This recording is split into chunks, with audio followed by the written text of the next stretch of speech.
আল্লাহ পাক এটাই বলেছেন সূরা সফের মধ্যে, লিমা তাকুলুনা মা লা তাফআলুন, তোমরা এমন কথা কেন বলো যা তোমরা নিজেরা করো না।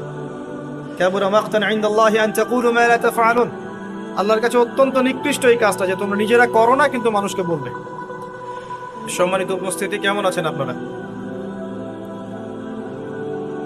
আলহামদুলিল্লাহ, আলহামদুলিল্লাহ আলা কুল্লি হাল ওয়া ফি কুল্লি মাকান।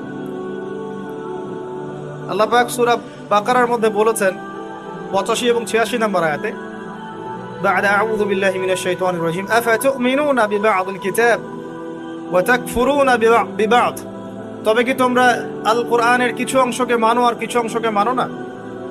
আল্লাহর কিতাবের কিছু অংশকে মানো, কিছু অংশকে মানো না। ফামা জাযাউ মান ইয়াফআলু যালিক ইল্লা খিজিয়ুন ফিল হায়াতিদ দুনিয়া, যারা এমন কাজ করবে, আল্লাহর কিতাবের আল্লাহর বিধানের কিছু অংশকে মানবে কিছু অংশকে মানবে না, তাদের জাযা বা প্রতিদান হচ্ছে এই দুনিয়াতেই আল্লাহ পাক তাদেরকে লাঞ্ছিত করে দিবেন। বলেন নাউযুবিল্লাহ। ওয়া ইয়াউমাল কিয়ামাহ ইউরাদ্দুনা ইলা আশাদ্দিল আযাব, আর কিয়ামতের মাঠে তাদেরকে সবচেয়ে মর্মান্তিক শাস্তি দেওয়া হবে। আবারও বলেন নাউযুবিল্লাহ। বাস্তবতা দেখেন, 90% মুসলিমের কান্ট্রি বলি আমরা, নিজে আপনি দেখবেন 90% মানুষ নামাজ পড়েন। পরিসংখ্যানটা একটু কম বেশি হতে পারে, 80% হতে পারে, আমার মনে হয় না এর বেশি হবে। চিত্র দেখার জন্যে মসজিদে গেলেই যথেষ্ট। একটা এলাকার জনসংখ্যার পরিসংখ্যান করা যায় না আদমশুমারিতে? আপনি হিসেব করে দেখেন যে আপনার এই উপজেলা বলেন বা জেলা বলেন, এটা কোন জায়গায় আমি ঠিক বলতে পারছি না, পীরগঞ্জ জাহাঙ্গীরাবাদ, এই জায়গায় নিশ্চয়ই মানুষের সংখ্যা আছে, গভর্নমেন্টের কাছে আছে না? আদমশুমারি আছে। আদমশুমারি নেন, মসজিদের সংখ্যা হিসাব করেন, এবং আপনি প্রত্যেকটা মসজিদে একটা করে প্রতিনিধি পাঠান, পাঠিয়ে দেখেন ফজর এবং এশার নামাজে কয়জন মুসল্লি এসেছে, বা 5 ওয়াক্ত নামাজে কয়জন মুসল্লি এসেছে। জুমার নামাজ দিয়ে হিসাব করবেন না, জুমার নামাজে মুনাফিকরাও নামাজ পড়তে যায়। ঈদের নামাজ দিয়ে হিসাব করবেন না, তারাবির নামাজ দিয়ে হিসাব করতে হবে না। অনেক বেরোজাদারও তারাবির নামাজ পড়ে, সেখানে গিয়ে ভুল ধরা শুরু করবে, এটা ঠিক নাই ওটা ঠিক নাই, দেখবেন মসজিদে হই হুল্লা করবে, অথচ 5 ওয়াক্ত নামাজে নাই। এমনই হয় বাস্তবতা। আর যারা 5 ওয়াক্ত নামাজ পড়ে দেখবেন বিনয়ী হয়, অহংকার মুক্ত হয়, নীরব থাকে, ঝামেলা এড়িয়ে চলে। তো পরিসংখ্যান করে দেখেন যে একটা ইউনিয়নের মধ্যে বা উপজেলার মধ্যে কতজন মানুষ আছে, কতগুলো মসজিদ আছে, কতজন নামাজে যায়, তাহলে আপনি বাস্তবতা বুঝতে পারবেন। পরিসংখ্যান করেন যে আপনার এই পুরো উপজেলায় বা জেলায় কতজন মুসলিম আছে এবং মুসলিমদের মাঝে কতজন সহি শুদ্ধভাবে আল কোরআন তেলাওয়াত করতে যান। কিন্তু যখন আপনি বলবেন আল কোরআনের আলো ঘরে ঘরে জ্বালো, বলবেন ঠিক না বেঠিক, সবাই বলবে ঠিক, ঠিক না বেঠিক। দেখছেন, এটা তো ঠিকই, এটা একটা অদ্ভুত কালচার চলছে আর কি। মানুষের কাছে জিজ্ঞেস করে, কোরআনের একটা কথা বলে মানুষকে জিজ্ঞাসা করে আপনারা বলেন ঠিক না বেঠিক। মানুষ যদি বলে বেঠিক, তাহলে কি ওটা বেঠিক হয়ে যাবে? মনে করেন কোরআন থেকে বললো যে আল্লাহ পাক সুদকে হারাম করেছেন, বলেন ঠিক না বেঠিক, মানুষ বলছে ধরেন বেঠিক, তাহলে কি এটা হারাম হয়ে যাবে, হালাল হয়ে যাবে? মানুষের কথায় ঠিক বেঠিক নির্ধারণ হবে? এটা বোঝাতে যাচ্ছি, মানুষের কথায় ঠিক বেঠিক নির্ধারিত হবে? পৃথিবীর ম্যাক্সিমাম মানুষ যদি বলে যে সুদ হালাল, হালাল হবে? জেনা হালাল, হালাল হবে? মদের লাইসেন্স দেওয়া যাবে? একটা আল্লাহর বান্দা যদি দাঁড়িয়ে বলেন যে মদ হারাম, সুদ হারাম, জেনা হারাম, সেটা হারাম থাকবে না? এটা আল্লাহ পাকের বিধান। তো যখন আপনি অডিয়েন্সকে বলবেন আল কোরআনের আলো ঘরে ঘরে জ্বালো, আপনারা সবাই রাজি আছেন? বলবে হ্যাঁ, সবাই রাজি আছে। প্রত্যেকের ঘরগুলো ঘুরে দেখেন, প্রত্যেকটা ঘরে একটা করে মানুষ পান কিনা যে পবিত্র কোরআন বিশুদ্ধ করে তেলাওয়াত করতে চায়। আর কতটুক বিশুদ্ধ হয়, আমাদের এই ভাইদের মতো আলেমদের কাছে আসবেন, তেলাওয়াত শোনাবেন, তারাই বলে দিবে কতটুক শুদ্ধ হয়। কথা কি বুঝতে পারছেন? আমি আপনাকে বাস্তবতা আগে দেখাচ্ছি। মুসলিমদের করণীয়তে পড়ে যাচ্ছে। আর আপনি মাথায় রাখেন, আমরা বলি যে এটা 90% মুসলিমের দেশ। এবার আসেন, যারা কোরআন পড়া জানে বা যারা হাফেজে কোরআন হয়েছে বা যারা জীবনে অন্তত কোরআনটা বিশুদ্ধ করে তেলাওয়াত করা শিখেছেন, তাদের মধ্যে কত পার্সেন্ট মানুষ কোরআনের অর্থটা জানে? এটা আবার একটা পরিসংখ্যানের বিষয়। যারা মাদ্রাসা ব্যাকগ্রাউন্ডে পড়েন তাদের কথা ডিফারেন্ট, কিন্তু বাংলাদেশে প্রচুর মানুষ, কয়েক কোটি মানুষ কিন্তু জেনারেল ব্যাকগ্রাউন্ড থেকে আমরা পড়াশোনা করে বের হই। তাদের মধ্যে কতজন মানুষ কোরআন জীবনে পড়েছে, অর্থ বুঝেছে, বা 10টা-20টা সূরা মুখস্থ করেছে? খুঁজে বের করেন। 20-30 বছর পড়াশোনা করেও দেখবেন ওযুর ফরজ কয়টা জানে না, নামাজের ফরজ কয়টা জানে না, যাকাতের নিসাব বলতে পারবে না। জিজ্ঞাসা করেন এখন আরবি কোন মাস চলছে, বলতে পারবে না। কোনো সম্পর্কই নাই দিনের সাথে। সম্পর্ক এতটুকু, জুমার দিনে যেতে হয়, মসজিদে যাই, ইমাম সাহেব আরবি দিয়ে জানে কি কি বলে, শুনি, 2 রাকাত নামাজ পড়ে খরমা দেয়, নিয়ে চলে আসে। সমস্যাটা এরকম না সংস্কৃতি। তো কোরআন কেন্দ্রিক চিন্তা করেন। আবার দেখেন, যারা কোরআন আমরা টুকটাক বুঝি ভাঙাচোরা, আমরা আবার কোরআনের আদেশ এবং নিষেধ কতটুকু মেনে চলি, এটা একটা বড় বিষয়। যারা আমরা কোরআন হাদিস কিছুটা বুঝি, তারা আবার কোরআনের আদেশ মানে কিনা, নিষেধ বর্জন করে কিনা, এটা আরেকটা বড় বিষয়। বাস্তবতা এমন, বাস্তবতা দেখবেন কতগুলো ফ্যামিলি পান যে ফ্যামিলিগুলোর মধ্যে পর্দা কায়েম আছে। খুঁজে দেখেন। আপনি নিজের পরিবার থেকে শুরু করেন, আমি আমার পরিবার থেকে শুরু করি, আপনি আপনার থেকে শুরু করেন, আপনার আত্মীয়দেরকে দেখেন, বংশকে দেখেন, সমাজকে দেখেন, আপনি খুঁজে পাবেন কতগুলো পরিবার পাবেন যেখানে পর্দার বিধান কায়েম আছে। পরিবারের মেয়ে পর্দা করে, মা পর্দা করে, বোন পর্দা করে, অল্প সংখ্যক, ইল্লা মাশাআল্লাহ। হ্যাঁ, এমনও পরিবার আছে যেই পরিবারের সদস্যরা জীবন চলে কিন্তু পর্দা ছাড়বে না, এমনও আছে। এমনও পরিবার আছে পরিবারের প্রত্যেক সদস্য আলেম। এমনও পরিবার আছে যে নামাজ না পড়লে পরিবারে ভাত দেওয়া হয় না, এমনও আছে। এগুলোর সংখ্যা কত? নিতান্তই কম, নিতান্তই কম। বাস্তবতায় আসেন আপনি, বাস্তবতায় এমন, এগুলোর সয়লাভ চলছে। আবার একটা বড় ইস্যু বলি, মুসলিমদের কথা বলছি। আপনি প্রত্যেকটা পরিবারের জরিপ চালিয়ে দেখেন কতগুলো পরিবারে হালাল রিজিক ঢুকছে। হালাল রিজিক, মাথার ঘাম পায়ে ফেলা হালাল রিজিক পরিবারে ঢুকছে, হালাল খেয়ে পরিবার পরিজন জীবনযাপন করছে। কতটা পরিবার? ম্যাক্সিমাম পরিবার সুদখোর, ম্যাক্সিমাম। যে আমি নিজেকে সুদ থেকে মুক্ত মনে করছি,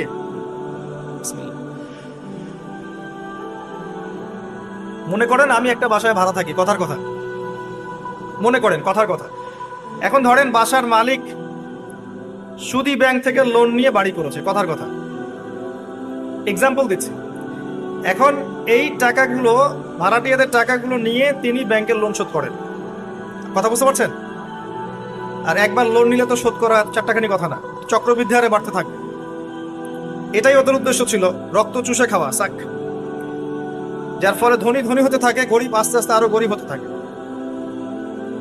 আর আমি অনেকদিন বলেছি এটা মায়ের সাথে জেনা করার মতো পাপ, এবং আল্লাহ এবং তার রাসূলের সাথে যুদ্ধ করার মতো পাপ। দলিল আপনি সহিহ বুখারী খোলেন আর সূরা বাকারা পড়েন। সহিহ বুখারীতে আরো আছে 36 মাস জেনা করলে যে গুনাহ হয়, 1 দিরহাম সুদ খেলে সেই গুনাহ। এখন মনে করেন আমি রেন্ট দিচ্ছি, বা আরো 10 জন রেন্ট দিচ্ছে, এই রেন্টগুলোকে তিনি একত্রিত করে ঋণ শোধ করছেন সুদের। ইনডাইরেক্টলি, পরোক্ষভাবে আমি নিজেও সুদের সাথে সম্পৃক্ত হয়ে গেলাম। আমি কি বুঝাতে পারছি? যারা এগুলো থেকে সম্পূর্ণ পবিত্র থাকতে চাবে তাদের গায়েও সুদের ছিটাফোঁটা এসে লাগবে। এটা সেই আখিরুজ্জামান, এটা ওই যুগ না। এই যুগের কথাই নবী সাল্লাল্লাহু আলাইহি ওয়াসাল্লাম হাদিসের মধ্যে বলেছেন, এমন যুগ আসবে যে মানুষের পক্ষে রিবা থেকে বেঁচে থাকা এত দুষ্কর হয়ে যাবে যে যারা বেঁচে থাকতে চাইবে তাদের গায়েও সুদের ছিটাফোঁটা এসে লাগবে। এই হলো সেই যুগ। আর যে খায়, যে দেয়, যে লিখে রাখে, যে সাক্ষী থাকে, 4 জনকে, 4 শ্রেণীর মানুষকে নবী সাল্লাল্লাহু আলাইহি ওয়াসাল্লাম সমান অপরাধী বলেছেন। আমাদের ম্যাক্সিমাম পরিবারগুলোতে যান, দেখবেন সুদের সাথে আমরা সম্পৃক্ত আছি। যতই বলি ব্যক্তিগত জীবনে দেখবেন, ইবাদত বন্দেগীর জীবনে গিয়ে দেখবেন পাক্কা মুসল্লি, কপালে সেজদার দাগ আছে। অর্থনৈতিক জীবনে গিয়ে দেখবেন পাক্কা সুদখোর, ঘুষখোর, দুর্নীতি করছে, ট্যাক্স ফাঁকি দিচ্ছে, বা সরকারের মাল আত্মসাৎ করে খাচ্ছে। প্রচুর সম্পদ আছে আমাদের, আমরা আত্মসাৎ করতে করতে করতে করতে একটা হাতি আসতে আসতে মাছি হয়ে যায়। একটা হাতি উপর থেকে আসতে থাকে, আকাশ থেকে একটা হাতি পড়তে থাকে। হাতি পড়তে পড়তে পড়তে পড়তে দেখবেন আপনার কাছে আস্তে আস্তে মাছি হয়ে গেছে। হাতির কান একজন, ডালপালা একজন, নাক একজন, সুর একজন, শিং একজন, খেয়ে শেষ করে দিয়েছে। বাই দ্য ওয়ে, হাতির মনে হয় শিং থাকে না, আমি তো বলছি হাতির সুর থাকে। যাই হোক, এটা বাস্তবতা। আবার দেখবেন আমরা অনেকেই ইসলাম ফলো করার নামেও আমাদের বোনদেরকে সম্পত্তি দিচ্ছি না। সুযোগ পেলেই প্রতিবেশীর জমি মেরে খাবো, 1 বিঘত জমিও ছাড় দিব না। সুযোগ পেলেই অন্যের জমি মেরে খাবো, আত্মসাৎ করে খাবো। দেখা যাবে যে একটা জিনিস মানুষের প্রাপ্য, সেটাকে আমি ঘুরিয়ে ফিরিয়ে নিজের পকেটে ঢুকিয়ে ফেলেছি। চাকরিতে যাবেন, টেবিলের নিচ দিয়ে টাকা না দিলে আপনার জব হবে না। আর আপনি বলছেন যে এখন তো দেওয়াই লাগছে, কিছু করার নাই, না দিলে তো আমার চাকরিটা হবে না। মানে এটা আপনি ঘুরিয়ে জায়েজ করলেন আর কি। আবার কিছু দাড়িওয়ালা মুফতি সাহেবও থাকবেন, দেখা যাবে বলবে হ্যাঁ এটা করা যায়, কারণ এখন তো এই যুগই চলছে, ওটা না করলে তুমি তো চাকরি পাবা না। ঘুরিয়ে ফিরিয়ে সিচুয়েশন এমন করেছি আমরা। বাস্তবতা এমন, এখানে আইওয়া শোডাউনের প্রশ্নই ওঠে না। মানে এখানে ইসলামের বেসিক জিনিসগুলোর বালাই নাই। উঁচু উঁচু বিষয়গুলো অনেক দূরের পথ, অনেক দূরের পথ। জিহাদ ফি সাবিলিল্লাহ, ইসলামী খিলাফা, কিতাল ফি সাবিলিল্লাহ, ইসলামী হুকুমত, আল্লাহর জমিন, আল্লাহর দিন প্রতিষ্ঠা, উঁচু স্কেলের কথা, অনেক উঁচু স্কেলের কথা। নিচু স্কেলগুলো তো দেখাচ্ছি আপনাকে, নিচু স্কেলগুলো। 5 ওয়াক্ত সালাত এটা এমন একটা বিষয় ছিল উম্মার মধ্যে যে একজন মুসলিম 5 ওয়াক্ত সালাত পড়ে না, এটা চিন্তাই করা যেত না। শতাব্দীর পর শতাব্দী এমন জেনারেশন চলে গেছে যারা 5 ওয়াক্ত নামাজ পড়তো না, মুসলিম পরিবারের সন্তান, এটা কল্পনাও করা যেত। এখন অ্যাভেলেবেল, ঘরে ঘরে দেখবেন বেনামাজিদের ভর্তি। মুসলিম মেয়েরা পর্দা করবে না, এটা কল্পনাও করা যেত না। এখন ঘরে ঘরে দেখবেন জিন্স আর গেঞ্জি, জিন্স আর গেঞ্জি, ছেলেদের পোশাক পরে রাস্তাঘাটে ঘুরছে। ইভেন গ্রামগুলোতেও, গ্রামে অনেক সময় এমন এমন দৃশ্য দেখা গেছে চোখে, দেখে আমরা মনে করতেছি আমরা কি ঢাকা শহরে আছি না, নাকি নিউ ইয়র্ক। আবার গ্রামের মেয়েরা আবার অত্যাধুনিক, কপি করতে করতে দেখা যায় অনেক সময় শহরের মেয়েদেরকে হার মানিয়ে ফেলে। এটা কল্পনায় ছিল না যে মেয়েরা এমন পোশাক পরে ঘোরে মুসলিম পরিবারে। মুসলিম পরিবারের মানুষ কোরআন তেলাওয়াত করতে পারে না, এমনটা হিস্ট্রিতে কখনো ছিল না, খুব কম, রেয়ার। এখন এসে দেখবেন এটা অ্যাভেলেবেল, ঘরে ঘরে দেখবেন কোরআন পড়তে পারে না। কোরআন তেলাওয়াতের কথা বলছি, এবারত তো অনেক দূরের কথা। এবারত বুঝতে তো আরো 10 বছর লাগে। তারপরে হাদিসের কিতাব, ফিকহের বই, ইসলামের ইতিহাস, ইসলামিক অর্থনীতি, জিও পলিটিক্স, অনেক দূরের পথ। আমি শুধু নর্মাল কোরআন তেলাওয়াতের কথা বলছি, বিশুদ্ধ করে। একটা মক্তবের বাচ্চার যে যোগ্যতা, দেখবেন জেনারেল পড়ুয়া বিবিএমবিএ করে বের হয়েছে, ওর সেই যোগ্যতা নাই কোরআনের ক্ষেত্রে। একটা মাদ্রাসার ছোট ক্লাসের বাচ্চা, ক্লাস 5-6 পড়ে, দেখবেন কোরআন যেভাবে পড়তে পারে, একজন বাইরে থেকে ডিগ্রি নিয়ে আসছে সেটা পড়তে পারে না। এরপরেও সে বলছে আমি শিক্ষিত, এবং সেখান থেকে পাশ করে এসে বলছে যে ইসলাম এই যুগে চলে না, ওই যুগে চলতো। পর্দার বিধানগুলো আসলে ওই যুগে ভালো ছিল, এই যুগে এগুলো চলে না। এটা এগিয়ে যাওয়ার যুগ, এটা কো এডুকেশনের যুগ, এবং এটা হচ্ছে ফ্রি মিক্সিং এর যুগ। ফ্রি মিক্সিং বোঝেন তো? নারী পুরুষ একসাথে চলবে, মাহারাম গায়রে মাহারাম একাকার, এটার নাম ফ্রি মিক্সিং। যেমনটা আপনার স্কুলে চলছেন, কলেজে চলছেন, ইভেন জব সেক্টরেও চলছেন, প্রতিটা সেক্টরেই চলছেন, ইভেন পলিটিক্যাল ক্ষেত্রেও চলছেন ফ্রি মিক্সিং। মিছিল করছেন, সামনে মহিলা, পিছনে আপনি, ফ্রি মিক্সিং। কোনো ওয়াজ মাহফিলে দেখলাম যে মহিলা এসে বক্তব্য দিচ্ছে, হ্যাঁ, পাশে আলেম বসে আছেন, চা খাচ্ছেন। আপনি কোথায় আছেন প্রিয় ভাই? বলতে থাকলে অনেক কষ্ট পাই, গলার ভয়েস উঁচু হয়ে যায়। অনেকের খারাপ লাগে, কিন্তু কিছু বিষয় না বললে হক আদায় হয় না, আল্লাহর কাছে জবাবদিহি করতে হবে তখন। এই জন্য কিছু বাস্তবতা আপনাকে বোঝানোর চেষ্টা করছি, এবং এর মধ্যে ইনশাআল্লাহ আমি কিছু সলিউশন আপনাকে দেওয়ার চেষ্টা করব, নিজেকে এবং আপনাকেও। আমি যা বলছি আল্লাহ পাক সবার আগে আমাকে আমল করার তৌফিক দান করুন, পরে আপনাদেরকে তৌফিক দান। বলাটা অনেক সহজ, করাটা খুব কঠিন। আল্লাহ পাক এটাই বলেছেন সূরা সফের মধ্যে, লিমা তাকুলুনা মা লা তাফআলুন, তোমরা এমন কথা কেন বলো যা তোমরা নিজেরা করো না। কাবুরা মাকতান ইনদাল্লাহি আন তাকুলু মা লা তাফআলুন, আল্লাহর কাছে অত্যন্ত নিকৃষ্ট এই কাজটা যে তোমরা নিজেরা করো না কিন্তু মানুষকে বলবে। আমি মেরাজের সময় একটা হাদিস মনে করাই আপনাদেরকে। এখন মেরাজের সময় চলছে, আপনারা হয়তো মেরাজ পার করেছেন। তো এখানে নবী সাল্লাল্লাহু আলাইহি ওয়াসাল্লাম কিছু শাস্তি দেখে এসেছেন। তার মধ্যে একটা শাস্তি ছিল এমন যে এক শ্রেণীর মানুষের জিহ্বাকে আগুনের কেচি দিয়ে কেটে দেওয়া হচ্ছে। আমরা বলি নাউযুবিল্লাহ। নবী সাল্লাল্লাহু আলাইহি ওয়াসাল্লাম জিজ্ঞাসা করলেন, এরা কারা? তাকে বলা হলো, এরা আপনার উম্মতের সেই সব ব্যক্তি যারা ছিল উম্মতের বক্তা এবং দায়ী এবং আলেম, এই টাইপের মানুষ আর কি, যারা মানুষকে অনেক সুন্দর সুন্দর কথা বলতো, নিজের আমল করত। আল্লাহ পাক আমাদেরকে হেফাজত করুন।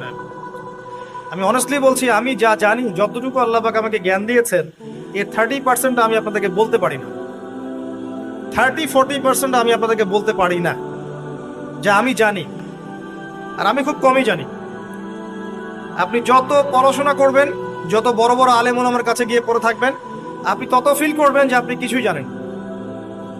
আর আপনি যত চটি বই পড়ে মৌলানা হয়ে যাবেন, দু চারটা অনুবাদ করে হাদিসের বলবেন আমি মুফতি হয়ে গেছি, তখন আপনার কাছে মনে হবে আমি অনেক জানি, আমার চেয়ে বড় জ্ঞানের কে আছে, আমি হকের ডিলার, আমি জান্নাতের ডিলার, আসো লিজ লাগলে নিয়ে যাও, ভাবখানা এরকম।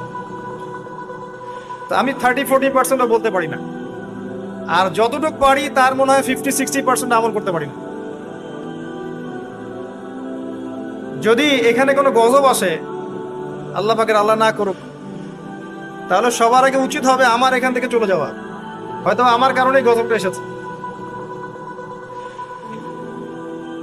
শোনেন, আমাদের সবাইকে বেসিক জিনিসগুলো ঠিক করতে হবে। আমি একটা আয়াত দিয়ে আপনাদেরকে সামনের দিকে নিয়ে যাচ্ছি। আল্লাহ রাব্বুল আলামিন বলেছেন, ইয়া আইয়ুহাল্লাযীনা আমানু, হে মুমিনগণ, আলাইকুম আনফুসাকুম, তোমরা নিজেদের নফসের খবর নাও, নিজেদের নফসকে ঠিক করো, নিজে ভালো হও। যেভাবেই আপনি ব্যাখ্যা করেন অর্থটা এমন, নিজে আগে ভালো হও, নিজের নফসকে ঠিক করো, নিজের নফসের খবর নাও। লা ইয়াদুররুকুম মান দাল্লা ইন ইহতাদাইতুম, তোমরা যদি হেদায়েতের উপর থাকো, তাহলে অন্যরা যদি পথভ্রষ্ট হয়ে যায়, তোমার কোনো ক্ষতি হবে না তোমাদের ইনশাআল্লাহ। ইলাল্লাহি মারজিউকুম জামিআন, তোমরা সবাই আল্লাহর কাছে ফিরে যাবে একদিন। ফায়ুনাব্বিউকুম, অতঃপর তিনি তোমাদেরকে জানিয়ে দিবেন, বিমা কুনতুম তা'মালুন, যে আমল তোমরা করতে। এই আয়াত দিয়ে মুফতি তাকি উসমানী, আল্লামা তাকি উসমানী দামাত বারাকাতুহু, তার একটা কিতাব আছে তাসাউফ ও আত্মশুদ্ধি, এই পুরো বইটা তিনি একটা আয়াত দিয়ে লিখেছেন। এবং তিনি বোঝাতে যাচ্ছেন যে এই আয়াতের মধ্যে সমস্যা এবং সমাধান দুটোই আছে। উম্মার সমস্যা এবং সমাধান দুটোই আছে। সমস্যা কি? আল্লাহ পাক যে বলেছেন আলাইকুম আনফুসাকুম, তোমরা নিজেদেরকে ঠিক করো, আগে নিজেদের নফসকে ঠিক করো। আমরা উল্টা কাজ করি, নিজেকে ঠিক না করে মানুষকে ঠিক করতে চাই। আমার কথা কি বুঝতে পারছেন? আমরা প্রত্যেকেই নিজেকে ঠিক না করতে গিয়ে আগে মানুষকে ঠিক করতে চাই। এটা সবচেয়ে বড় সমস্যা। এতে করে যা হয় যে আমার সমাজ সংস্কারমূলক কাজে আসলে কোনো প্রতিফলন ঘটে না, কারণ আমি তো নিজেকেই ঠিক করতে পারি না। এবং সলিউশনটাও এখানে হচ্ছে এই যে আগে নিজের জান বাঁচাতে হবে। কু আনফুসাকুম, নিজে আগে জাহান্নামের আগুন থেকে বাঁচো, ওয়া আহলিকুম নারা, তারপর পরিবার বর্গকে বাঁচো। ইয়া আইয়ুহাল্লাযীনা আমানু, হে মুমিনগণ, ইত্তাকুল্লাহ হাক্কা তুকাতিহ, আল্লাহকে ভয় করো, ভয় করার মতো ভয় করো। ওয়ালা তামুতুন্না ইল্লা ওয়া আনতুম মুসলিমুন, পরিপূর্ণ মুসলিম না হয়ে তোমরা মৃত্যুবরণ করো না। নিজেকে আগে মুসলিম হতে হবে, নিজেকে আগে মুমিন হতে হবে, নিজেকে আগে নিজের নফসকে ঠিক করতে হবে, তারপর অন্যকে হবে। এরপর পরিবার। নিজেকে ঠিক করার জন্য কি কি দরকার? আসেন বাস্তবতায় আসেন। নিজেকে ঠিক করার জন্য প্রথমে দরকার জ্ঞান অর্জন। কি দরকার ভাই? জ্ঞান অর্জনের জন্য কিছু সাবজেক্ট আছে, কিছু কনস্ট্রাকটিভ কথা শোনেন। সাবজেক্ট আছে, আপনাকে আগে আল কোরআন পড়তে হবে 1 নাম্বার। 2 নাম্বার আপনাকে হাদিস পড়তে হবে। 3 নাম্বার আপনাকে ফিকহ পড়তে হবে। 4 নাম্বার আপনাকে ইসলামের হিস্ট্রি পড়তে হবে, ইতিহাস। 5 নাম্বার ইসলামের অর্থনীতি পড়তে হবে। 6 নাম্বার ইসলামিক ফিলোসফি পড়বেন। 7 নাম্বার রাসূল সাল্লাল্লাহু আলাইহি ওয়াসাল্লামের জীবনী পড়বেন, সাহাবায়ে কেরামদের জীবনী পড়বেন। 8 না শিখবেন এরকম কিছু সাবজেক্ট। জিওপলিটিক্স পড়বেন। এর পাশাপাশি জেনারেল লাইনে যা যা পড়ছেন এগুলো পড়েন, কোনো সমস্যা নেই। কিছু সাবজেক্ট আছে, জ্ঞান অর্জন করেন। আর এই জ্ঞান আল্লাহর পক্ষ থেকে আসবে। বই পড়লেই যে সবাই জ্ঞানী হয়ে যাবে এমনটা নয়, এটা ভুল ধারণা যে বই পড়লেই একটা বই শেষ করলাম আরেকটা ধরলাম, আরেকটা শেষ করলাম আরেকটা ধরলাম, এতে আমি জ্ঞানী হয়ে যাব, এটা একটা ভুল কনসেপ্ট। সবসময় মনে রাখবেন ভাই, জ্ঞান আল্লাহর পক্ষ থেকে আসে। জ্ঞান আপনি হাজারো চেষ্টা করলেও ওই বিষয়ের বুঝ আপনার ভিতরে নাও আসতে পারে। আল্লাহ বলেছেন ওয়াকুলিল হাক্কু মির রাব্বিকুম, হক সেটাই যেটা তোমার রবের পক্ষ থেকে নাজিল হয়। জ্ঞান সেটাই যা তোমার রবের পক্ষ থেকে নাজিল হয়। ফামান শাআ ফালইউমিন, যার ইচ্ছা হয় সে ঈমান নিয়ে আসুক। ওয়ামান শাআ ফালইয়াকফুর, যার ইচ্ছা হয় সে অস্বীকার করুক। ইন্না আ'তাদনা লিয-যালিমিনা নারা, আমি জালেমদের জন্য আগুন প্রস্তুত করে রেখেছি। জ্ঞান আল্লাহর পক্ষ থেকে আসে, তবে একটা সিস্টেম আছে। এই সাবজেক্টগুলো পড়তে হবে, পড়ে ওলামায়ে কেরামের কাছে গিয়ে বুঝতে হবে। একা একা বোঝা যাবে না। একা একা বুঝতে গেলে আপনি বিভ্রান্ত হয়ে যেতে পারেন। এখানেই সোহবতের প্রশ্নটা আসবে যে আপনাকে হকপন্থী আলেম ওলামার সাথে থাকতে হবে। আপনি থাকলে তাদেরকে দেখেও দিনটা শিখবেন। একজন ব্যক্তি যার মধ্যে সুন্নত আছে তাকে দেখে আপনি সুন্নত শিখতে পারেন।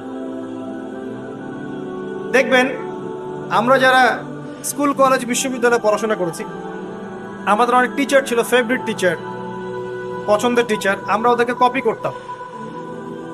তাদের চিন্তা, তাদের চেতনা, তাদের চলাফেরা, ওঠা বসা, পোশাক আশাক আপনার মধ্যে ঢুকে গেছে, ঢুকে নাই? তারা দীর্ঘদিন আপনাদেরকে পড়িয়েছেন, দর্শন শিখিয়েছেন, ফিলোসফি শিখিয়েছেন, ভালো মন্দ ডিল করতে শিখিয়েছেন। পরে তাদের বুঝে আপনি জগৎকে বুঝেছেন। আমার কথা কি বোঝা যায়? ওস্তাদ এমন একটা জিনিস। একইভাবে যদি আপনি হকপন্থী ওলামায়ে কেরামের কাছে থাকেন, তাদেরকে দেখেন, তাদের সোহবতে যান, পড়াশোনা করেন, আপনি তাদের কাছ থেকেও দেখে অনেক কিছু শিখতে পারবেন। আর এভাবেই সাহাবায়ে কেরাম রাদিয়াল্লাহু আনহুম আজমাইন নবী সাল্লাল্লাহু আলাইহি ওয়াসাল্লামকে দেখে দিন শিখেছেন। তারা কিন্তু বাসায় গিয়ে বই পড়ে দিন শিখেন নাই। আমার কথা কি বুঝেন? তারা কিন্তু বাসায় গিয়ে বই পড়ে দিন শেখেন নাই। এখন আমরা কতজন আলেম ওলামার কাছে যেতে চাই? যেতেই চাই না। বইপত্র অ্যাভেলেবেল, বাসায় পড়বো, জ্ঞানী হয়ে যাবো, তাই না? আবার মাশাআল্লাহ দেখা যায় অল্প কিছুদিন পড়াশোনা করে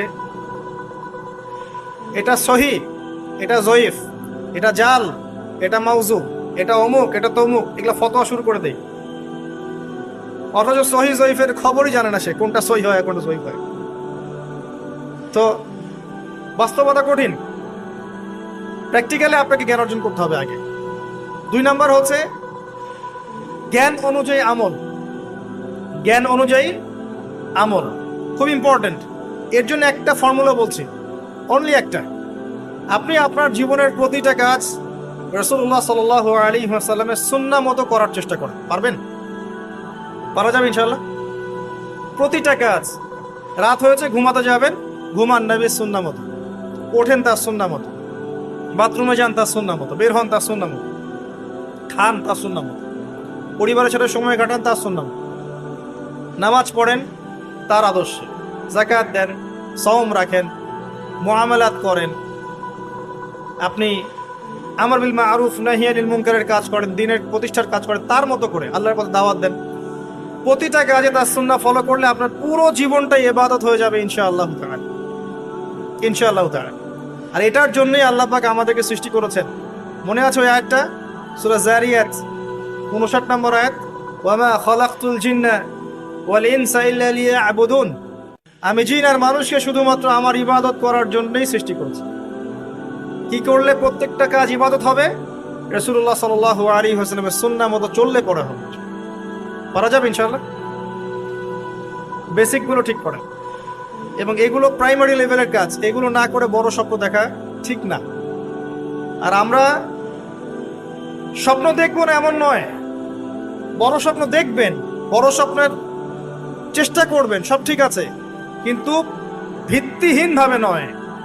একটা বাড়ি গঠন করব 10 তলা 20 তলা, ঠিক আছে, ফাউন্ডেশন ঠিক না করে নয়, আগে ভিত্তি দিতে হয় এবং ভিত্তিতেই বেশি টাকা খরচ করতে হয়। কথা কি বোঝা যায়? এগুলো ইসলামের ভিত্তি। আমল করেন জানা অনুযায়ী, আল্লাহ পাক তৌফিক দান করুন। আর সামনে একটা সিজন আসছে আমলের, আল্লাহ পাক যেন আমাদের সবাইকে সেই রমাজান পর্যন্ত পৌঁছে দেন আল্লাহ পাক, এবং সেখানে বেশি বেশি আমল করে গুনাহ মাফ করিয়ে নেওয়ার তৌফিক দান করেন। হ্যাঁ, রমাজান হবে আমাদের সবচেয়ে সৌভাগ্যের সময় ইনশাআল্লাহ। এখানে আমাদের যত পাপ, এর জন্য আল্লাহর কাছে কান্নাকাটি করতে হবে। এখানে কিছু কথা বলি, আমি যদিও বলেছি আগের লেকচারগুলোতে, রমজানের আগেই রমজানের পরিকল্পনা করে ফেলতে হয়। আপনার নামাজের টার্গেট করে নেন, ইভেন জীবনে কত রাকাত নামাজ কাজা করেছেন হিসাব করে নেন, চেষ্টা করেন কাজাগুলো আদায় করার জন্য। যদিও বা খালেস তওবা করলে আল্লাহ মাফ করে দিতে পারেন, তারপরে অনেক স্কলার বলেছেন যদি কেউ আদায় করতে চায় সে করতে পারে, আল্লাহ খুশি হবেন ইনশাআল্লাহ। হিসাব করে দেখেন, আপনার 10 বছরের নামাজ কাজা আছে, 15 বছর 20 বছরের নামাজ কাজা আছে, কি করবো এগুলো নামাজের? আল্লাহর কাছে মাফ চাবো, ইনশাআল্লাহ আল্লাহ মাফ করে দিবেন, এটা একটা অপশন। যদি না করেন, এই নামাজগুলোর কাফারা কে দিবে? এই নামাজগুলো কি টাকা পয়সা হিসেব করে হুজুরকে খাওয়ালে হবে? এখন এক নতুন একটা সুন্নত বের হয়েছে, মানুষ মারা গেলে হুজুরকে ডেকে বলে আমার আব্বা 10 বছর নামাজ পড়ে নাই, হুজুর কত টাকা দিলে নামাজগুলো কাজা হবে? হুজুরও বলে হ্যাঁ, প্রত্যেক নামাজের জন্য যদি 500 করে দেন আমি ওয়াক্ত ওয়াক্ত হিসাব করে পড়ে দিব। তো এদিকে দুই দিক থেকে তার লাভ, সে অর্থ পেল, নামাজ পড়লো, তার নিজের নেকি হলো, তার বাবার কিছুই হলো না। তো এভাবে কি হবে? আদায় করতে হবে। আরেকটা সহজ বুদ্ধি আছে, একটা না দুইটা, আল্লাহ পাক আমাদেরকে তৌফিক দান করুন। জামাতে নামাজ পড়ুন। যখন আপনি জামাতে এক ওয়াক্ত নামাজ পড়ছেন, আপনি 25 বা 27 ওয়াক্তের নেকি পাচ্ছেন। এখানে আপনি ক্যালকুলেশন মিলাতে পারবেন। একটা হচ্ছে বেশি বেশি নফল নামাজ পড়া, ফরজের ঘাটতিগুলো আল্লাহ পাক নফল দিয়ে পূরণ করবেন ইনশাআল্লাহ। আরেকটা অপশন আছে ওমরা করা। কেন বললাম ওমরা করা? ওমরা করতে গেলে আপনি কাবা ঘরে হারামে নামাজ পড়বেন, আবার যদি আপনি মদিনা জিয়ারত করতে যান সেখানেও কিন্তু নববীতে নামাজ পড়বেন। সেখানে 1 রাকাত নামাজ পড়লে আপনি 1000 রাকাতের নেকি পাচ্ছেন, আর হারামে 1 লাখ। হারামে 1 রাকাত পড়লে 1 লক্ষ নেকি হবে। ওখানে হারামে যদি আমি 2 রাকাত নামাজ পড়ি বা একটা ফরজ পড়ি, তাহলে 1 লাখ ফরজ হচ্ছে। কথা কি বুঝতে পারছেন? এটা একটা অপশন কাফারা দেয়ার। আল্লাহ পাক আমাদেরকে তৌফিক দান করুন, আমিন। তো নিজের আমল নামার হিসেব করতে হবে। ঠান্ডা মাথায় রাত্রেবেলা ঘুমানোর আগে চিন্তা করেন, ওয়াল্লাহি আমি চিন্তা করছি এটা, ওয়াল্লাহ চিন্তা করেন আপনার জীবনে যখন থেকে আপনার ভালো মন্দ বোঝার ক্ষমতা হয়েছে, ঠান্ডা মাথায় রিকল করার চেষ্টা করেন আপনার মেমোরিকে, যে আপনি কি কি বড় বড় পাপ করেছেন। পারা যাবে? একটা খাতা নেন সামনে, নিয়ে লিখেন যে আমি 10টা বান্ধবীর সাথে প্রেম করেছি, বড় পাপ তো জেনা। আমি মদ খেয়েছি বন্ধুদের সাথে, আমি গুন্ডাগিরি করেছি, একজনের হাতে রক কেটে দিয়েছি, পায়ে রক কেটে দিয়েছি, আছে না এগুলো আমার নামে মানুষের? আমি রিলিফের মাল মেরে খেয়েছি, আমি বোনের সম্পত্তি অধিকার দেইনি, পিতা মাতাকে আমি বৃদ্ধাশ্রমে পাঠিয়েছি, আমি এটা করেছি ওটা করেছি। হিসাব করা যাবে না? এগুলো তো করেছি আর করি নাই। আমি নামাজ পড়ি নাই এতদিন এত ওয়াক্ত, আমি যাকাত দেই নাই, আমি রোজা রাখি নাই। পারা যাবে না? আমরা না করলে কি হবে? লেখা আছে না, দেখানো হবে না? সে ব্যক্তি বুদ্ধিমান যে নিজের হিসাব নিজে নিয়ে নিল দুনিয়ায়। এই জায়গায় আসেন, নিজের হিসাব নিজে নিয়ে নেন দুনিয়ায়। এবার আপনি দেখবেন যে আপনার আমার পাপগুলো 2 ভাগে বিভক্ত। একটা হচ্ছে আল্লাহর সাথে জড়িত, আর একটা মানুষের সাথে জড়িত। আল্লাহর সাথে যেগুলো জড়িত, ইনশাআল্লাহ 2 রাকাত নামাজ, অনলি 2 রাকাত নামাজ ওযু করে এসে মুখলেস ভাবে আদায় করে চোখের পানি ফেলে দিয়ে শেষ রাতে আল্লাহকে বলা, আল্লাহ আমি এই পাপ করেছি, আল্লাহ আমাকে মাফ করুন। আল্লাহ রাব্বুল আলামিনের জন্য এটা মুহূর্তের ব্যাপার, আপনার সমস্ত পাপকে আল্লাহ পাক নেকি দিয়ে পরিবর্তন করে দিবেন। সূরা ফুরকানের শেষের দিকে আছে, ইল্লা মান তাবা ওয়া আমানা ওয়া আমিলা আমালান সালিহান ফাউলাইকা ইউবাদদিলুল্লাহু সাইয়্যাতিহিম হাসানাত। যারা তওবা করবে, ঈমান নিয়ে আসবে এবং আমলে সালেহ করবে, আমি আল্লাহ তাদের সমস্ত গুনাহগুলোকে নেকি দিয়ে পরিবর্তন করে দিব ইনশাআল্লাহ। আর এক শ্রেণীর পাপ পাবেন, সেটা হলো বান্দার সাথে জড়িত। এটা আল্লাহর কাছে মাফ চেয়ে লাভ নাই। আমাকে এসে বলতে হবে ভাই আপনাকে গালি দিয়েছি মাফ করে দেন, আমার আপনার কাছে গিয়ে বলতে হবে ভাই আপনার গীবত করেছি আমাকে মাফ করে দেন। আপনি আরেক ভাইয়ের কাছে গিয়ে বলবেন ভাই আপনার টাকা আমি মেরে খেয়েছিলাম, টাকা নেন, শোধ করে নেন।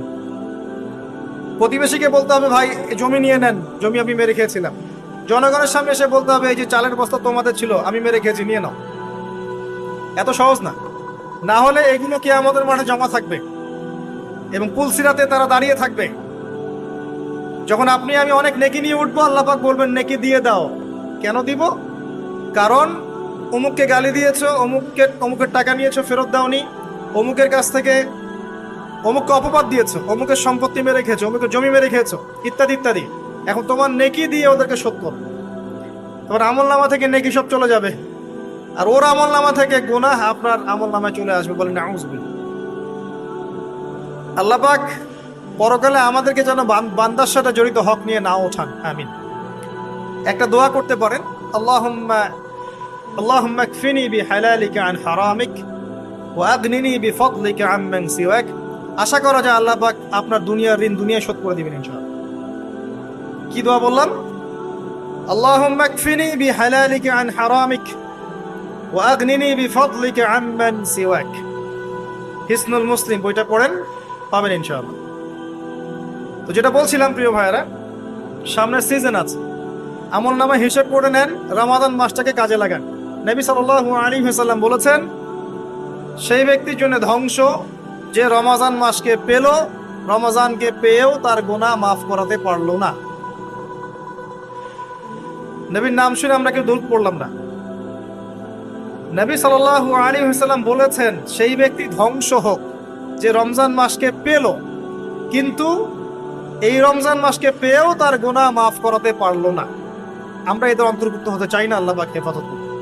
রমজানের আগেই প্রিপারেশন নেন, মানসিকভাবে আমল নামা গুছিয়ে ফেলেন, টার্গেট করেন আপনি কি চাচ্ছেন রমজান মাসে। 30টা সওম তো আছেই, 5 ওয়াক্ত নামাজ জামাতে পড়ার চেষ্টা করেন, তারাবির সালাতগুলো আদায় করার চেষ্টা করেন। আল্লাহ পাক তৌফিক দান করুন। অন্তত একটা বার কোরআনকে খতম করার চেষ্টা করেন। প্রতিদিন এক পারা করে পড়লে খতম হবে, পারা যাবে না? যারা পড়তে জানি না এখনই পড়া শিখে নেন, 1 মাস আছে পড়া শিখে নেন।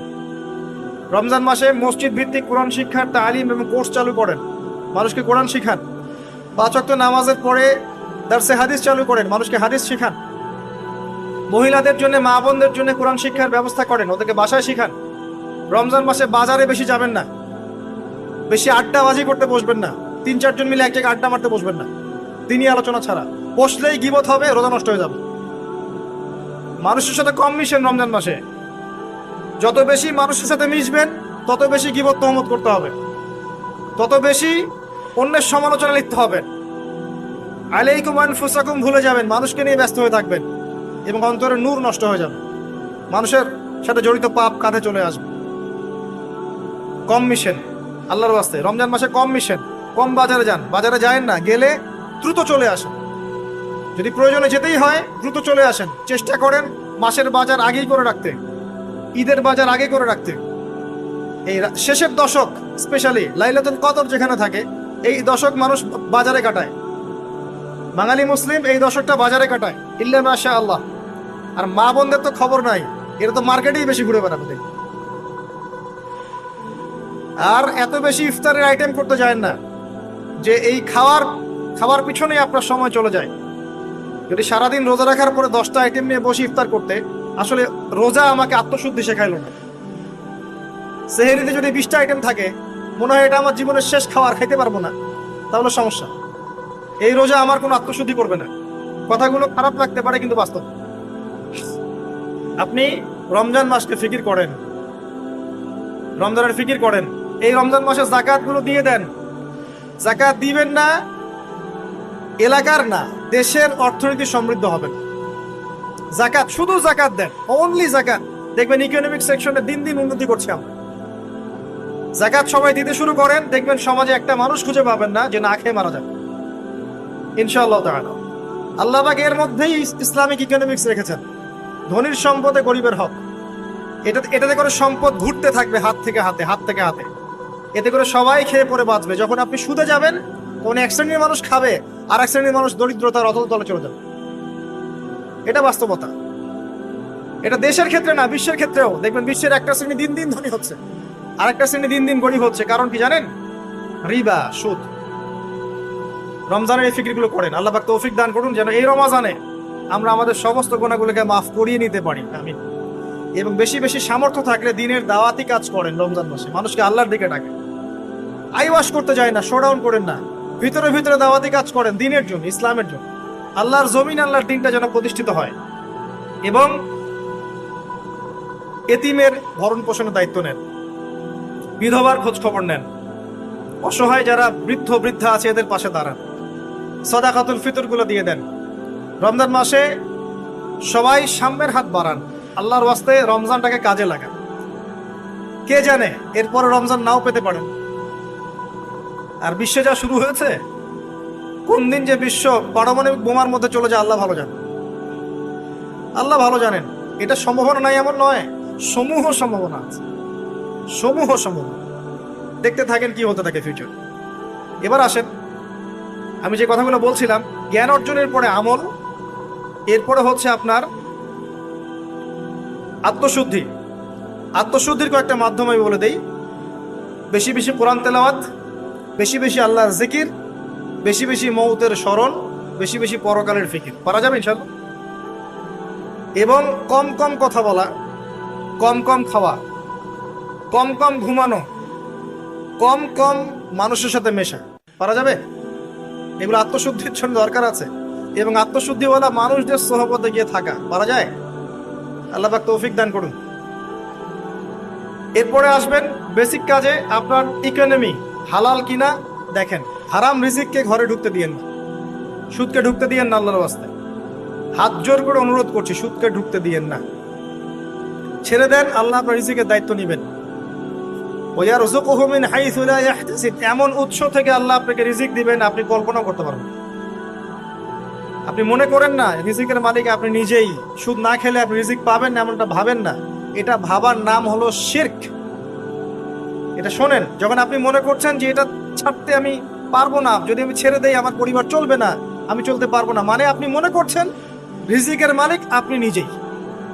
এটা শিরক। আল্লাহর উপর তাওয়াক্কুল করে ছেড়ে দিতে পারলে দেখবেন আল্লাহ আপনাকে বেহিসাব রিজিক দিবেন। এটা আপনি কল্পনা করতে পারবেন না। মিন হাইসু লা ইয়াহতাসিব, আপনার কল্পনার বাহির থেকে আল্লাহ আপনার রিজিক দিবেন। আপনি কল্পনা করতে পারলে আয়াতটা ঠিক হবে না, আপনার কল্পনার বাহির থেকে রিজিক আসবে। এবং এটা হচ্ছে দিন দিন বহু মানুষ সুদ ছেড়ে দিচ্ছে আলহামদুলিল্লাহ, এবং হালাল ব্যবসা করছে, হালাল কিছু করার চেষ্টা করছে। আল্লাহ পাক ওদেরকে না খাইয়ে রাখেন নাই, বরং সুদখোরদের চেয়ে ভালো রেখেছেন আলহামদুলিল্লাহ। চেষ্টা করেন এরপরে বেসিক পরিবারের আদর্শ ঠিক করার জন্য। পরিবারে কালিমা থাকবে, কি থাকবে? লা ইলাহা ইল্লাল্লাহ, তাওহীদ থাকবে। পরিবারের সুন্নত থাকবে, পরিবারে তালিম থাকবে, পরিবারের মধ্যে পর্দা থাকবে। এবং এগুলো বাস্তবায়নের চেষ্টা আমরা করব। যদি এরপরে পরিবারবর্গ না শোনে, আপনি আসহাবুল কাহফ হয়ে যান। কথা বোঝা যায়?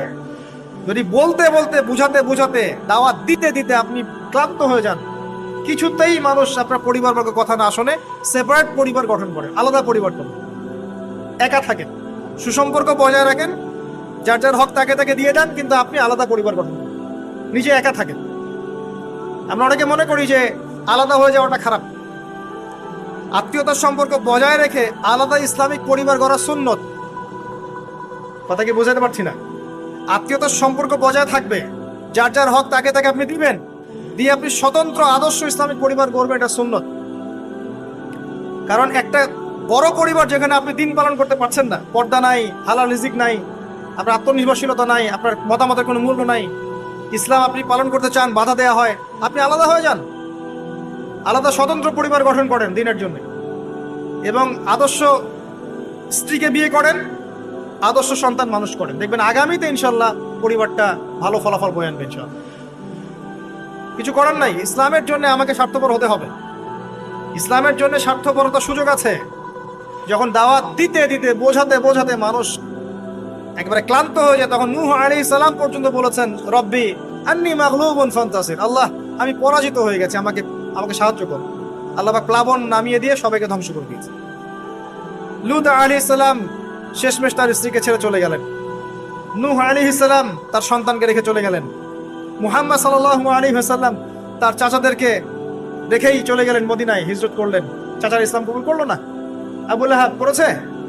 করে নাই।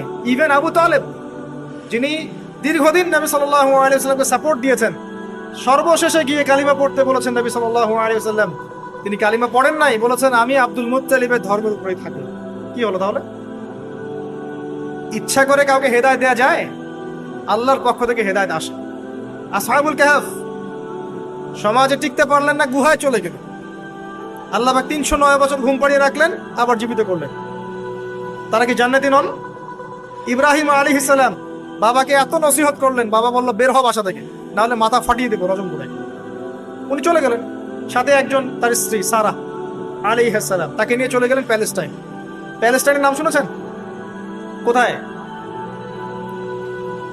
শেষ জামানার সবচেয়ে ইম্পর্টেন্ট জায়গা প্যালেস্টাইন। মনে রাখবেন, শেষ জামানায় যত কিছু ঘটছে এর কেন্দ্র হচ্ছে ফিলিস্তিন এবং জেরুজালেম। ওই জায়গাটার জন্য এত কিছু, বিশ্বে যা কিছু দেখছেন ওই জায়গার জন্য এত কিছু। কিছু মানুষ চায় ওখান থেকে বিশ্ব শাসন করতে, এবং তারা সেটা করবেও। এটা একটা সাময়িক সময়ের জন্য, তারপরে ইনশাআল্লাহ তাআলা মুসলিমরা ওদের গর্দান উড়িয়ে দিবে। এবং ঈসা আলাইহিস সালাম সেখান থেকে ইসলামী খেলাফা আবারও বাস্তবায়ন করবেন ইনশাআল্লাহ তাআলা। আসেন, এই বেসিক কাজগুলো করেন প্রিয় ভাই। আর আল্লাহ পাক আমাদেরকে কিছু প্রতিভা দিয়েছেন, কাউকে জান, কাউকে মাল, কাউকে লিখার ক্ষমতা, কাউকে বলার ক্ষমতা। আল্লাহ পাক যাকে যে প্রতিভা দিয়েছেন, এই প্রতিভাটাকে আপনি দিনের কল্যাণে ব্যয় করুন। যদি একটা মসজিদ করতে পারেন করেন, একটা মাদ্রাসা করতে পারেন করেন, একটা শিক্ষা প্রজেক্ট করতে পারেন করেন, একটা ইসলামিক এনজিও করতে চান করেন, এতিমদের দায়িত্ব নেন, কোনো প্রজেক্ট করেন, মানবতার সেবামূলক কোনো কাজ করেন। পলিটিক্সে থেকে ভালো কিছু করতে চান করেন, পলিটিক্সে থেকে যদি ভালো কিছু করতে পারেন সেটাও করেন। মানে আপনি যেখানে আছেন সেখান থেকে দিনের জন্য কিছু করেন, পারবেন না? একজন মানুষ ধরেন একটা এলাকার রাজনৈতিক নেতা, তার পক্ষে কি পসিবল না ইসলামের জন্য কাজ করা, মানুষের ভালো করা? সম্ভব না? পসিবল, এবং অনেক ক্ষেত্রে আমার চেয়ে বেশি পসিবল। একজন আলেম, তার জন্য কি এইসব মঞ্চে বসে দিনের কথা বলা সম্ভব না? মানুষকে দিনের পথে ডাকা সম্ভব না? একজন মসজিদের মুতাওয়াল্লি, তার জন্য কি মসজিদটা আবাদ করা সম্ভব না? একটা মাদ্রাসার প্রতিষ্ঠাতা, তার জন্য কি মাদ্রাসা আবাদ করা সম্ভব না? আমাদের প্রত্যেককে আল্লাহ পাক কিছু না কিছু সুযোগ দিয়েছেন, ওগুলোকে ফাইন্ড আউট করে আল্লাহর ওয়াস্তে যে কয়দিন বেঁচে থাকবো দিনের জন্য কিছু করে কবরও যাই, ইনশাআল্লাহ জান্নাত পাওয়া যাবে। এগুলো বাস্তব কথা, প্র্যাকটিক্যাল কথা।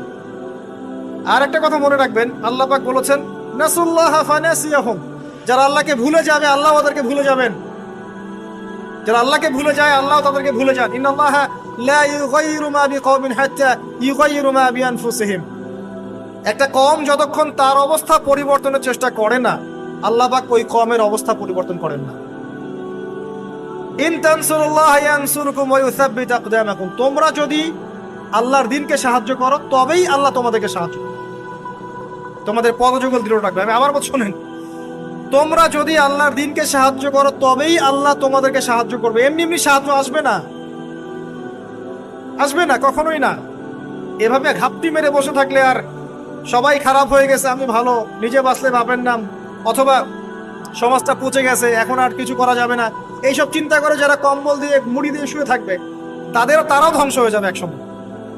ধ্বংস হওয়ার সময় ওরাও বাদ থাকবে না, ওরাও ধ্বংস হয়ে যাবে। তো আল্লাহর দ্বীনকে সাহায্য করেন, যার যতটুকু ক্ষমতা আছে, প্রতিভা আছে, আল্লাহ পাক সামর্থ্য দিয়েছেন। আল্লাহ পাক একটা সুসংবাদ দিয়েছেন, ইয়া আইয়ুহাল্লাযীনা আমানু, হে মুমিনগণ, ওয়ালা তাহিনু ওয়ালা তাহজানু, তোমরা হীনবল হয়ো না, দুশ্চিন্তাগ্রস্ত হয়ো না, ওয়া আনতুম লা আলাউনা, তোমরাই বিজয়ী হবে ইনশাআল্লাহ। ইন কুনতুম মুমিনিন, যদি প্রকৃত অর্থে তোমরা মুমিন হয়ে থাকো, যদি তোমরা প্রকৃত অর্থে মুমিন হয়ে থাকো তোমরাই বিজয়ী হবে ইনশাআল্লাহ। হীনবল হয়ো না, দুশ্চিন্তাগ্রস্ত হয়ো না। আল্লাহ পাক আরো আয়াতে বলেছেন, তোমরা কি ভেবেছো এমনি এমনি জান্নাতে চলে যাবে? যতক্ষণ না আল্লাহ পাক তোমাদেরকে পরীক্ষা করছেন, যতক্ষণ না আল্লাহ পাক দেখে নিচ্ছেন কে তোমাদের মধ্যে সবর করনেওয়ালা আর প্রচেষ্টা চালানেওয়ালা। তোমরা কি ভেবেছো এমনি এমনি জান্নাতে চলে যাবে? সেগুলো হচ্ছে বাস্তব কথা। এবার আসেন, এখন আমরা যে পরিস্থিতির মধ্যে আছি, এখান থেকে পুরোপুরি উত্তরণ সম্ভব না, ফুল স্টপ। যা দেখছেন ফিতনা ফাসাদ, যা দেখছেন ব্যক্তিগত জীবনে, পারিবারিক জীবনে, সোশ্যালি, ইকোনমিক্যালি, জিওপলিটিক্যালি, এই ফিতনা ফাসাদগুলো থেকে পুরোপুরি রিকভার করা এখন সম্ভব না। এবং এটা আইএমএ জাহিলিয়াতের সেই জাহিলিয়াতগুলোকে হার মানাচ্ছে দিন দিন। এখানে নবী সাল্লাল্লাহু আলাইহি ওয়াসাল্লামের সিরাত বা জীবনী, এটা ঘেটে দেখবেন তিনি কিভাবে সমাজ সংস্কার করেছেন, ওটাই পথ পদ্ধতি, এর বাইরে কোনো পথ নাই। আর একটা দিন যাবে আর আপনার কাছে মনে হবে গতকালটা আজকের দিনের চেয়ে ভালো ছিল। যতদিন যাবে আলামাতুস সাআহ, আখিরুজ জামানের সাইনগুলো আরো প্রকাশিত হতে থাকবে। মানুষ মারা যাবে, মানুষ বেশি বেশি মরবে, মহামারীতে হোক, হত্যাকাণ্ডে হোক, যুদ্ধে হোক, মানুষ মরবে বেশি বেশি সামনে। উলামায়ে কেরামের সংখ্যা কমতে থাকবে, জাহেলদের সংখ্যা বাড়বে। যত দিন যাবে আল্লাহর প্রাকৃতিক গজবগুলো বাড়বে। ভূমিকম্প বলেন, মহামারী বলেন, জলোচ্ছ্বাস বলেন, ভূমিধস বলেন, আকৃতি পরিবর্তন বলেন, এগুলো বাড়বে। যতদিন যাবে হালাল রিজিক সংকীর্ণ হবে, জিনা বাড়বে, মাদক বাড়বে, মানুষ জিনা করবে হালাল মনে করে, মাদক খাবে হালাল মনে করে। যতদিন যাবে মেয়েদের সংখ্যা বাড়বে, পুরুষরা কমতে থাকবে, এবং ছেলেরা মেয়ের পোশাক পরে ঘুরবে, মেয়েরা ছেলের পোশাক পরে ঘুরবে। যতদিন যাবে ফাংশনাল জায়গাগুলোতে মেয়েরা চলে আসবে, ছেলেরা পিছিয়ে পড়বে। যতদিন যাবে যুদ্ধ বিগ্রহ বাড়বে, এবং সামনের যুদ্ধগুলো প্রথম ওয়ার্ল্ড ওয়ার, সেকেন্ড ওয়ার্ল্ড ওয়ারকে হার মানাবে। ওগুলো কিছুই নাই সামনে, ম্যাসাকার হয়ে যাবে পৃথিবী, ম্যাসাকার। একটা কান্ট্রি, অস্ট্রিয়া হাঙ্গেরি, সেখানে রাজপুত্রকে গুলি করা হয়েছে তার স্ত্রী সহ। এই ইস্যুটাকে কেন্দ্র করে সে তার পার্শ্ববর্তী দেশটাকে আক্রমণ করলো 2 সপ্তাহ পরে। এখন পার্শ্ববর্তী দেশের বন্ধু রাষ্ট্র ছিল রাশিয়া। সে বলল যে আমার বন্ধুকে আক্রমণ করা হলে আমি চুপ থাকবো না। আর অস্ট্রিয়া হাঙ্গেরি বলল আমি আমার বন্ধুকে ডেকে নিয়ে আসছি। তাহলে কে তোমার বন্ধু? জার্মানিকে ডেকে আনা হলো। জার্মানি যুদ্ধে ঝাঁপিয়ে পড়লো অস্ট্রিয়া হাঙ্গেরির জন্য। রাশিয়া এদিক থেকে জার্মানিকে আক্রমণ করছে, জার্মানি এদিক থেকে ডিফেন্ড করছে। এদিকে অস্ট্রিয়া হাঙ্গেরি তার প্রতিবেশীকে আক্রমণ করছে। এবার ফ্রান্স বলল যে রাশিয়া আমার বন্ধু, আমি জার্মানিকে ছাড়বো না। তখন ফ্রান্স যুদ্ধে চাপ দিল, সে জার্মানির এগেইনস্টে যুদ্ধ করলো। ম্যাসাকার অবস্থা, এমন যুদ্ধ যে একদিনে 17,000 মানুষ মারা গেছে। কয়েক ঘন্টার মধ্যে 17,000 মানুষ শেষ, এমন হয়েছে। এবং পানি পথে, আকাশ পথে, সব পথেই হয়েছে। এবার ব্রিটেন বলছে যে ফ্রান্স আমার বন্ধু, আমিও চুপ থাকবো না, সেও যুদ্ধে চলে আসলো। কি ইস্যুটা ছিল? ওই যে রাজপুত্রকে গুলি করে হত্যা করেছে 1914 সালের সামার গ্রীষ্মকালে। এই একটা ইস্যু থেকে আস্তে আস্তে একটা করে দেশ হতে হতে হতে হতে আমেরিকা পর্যন্ত ইনভলভ হয়েছে।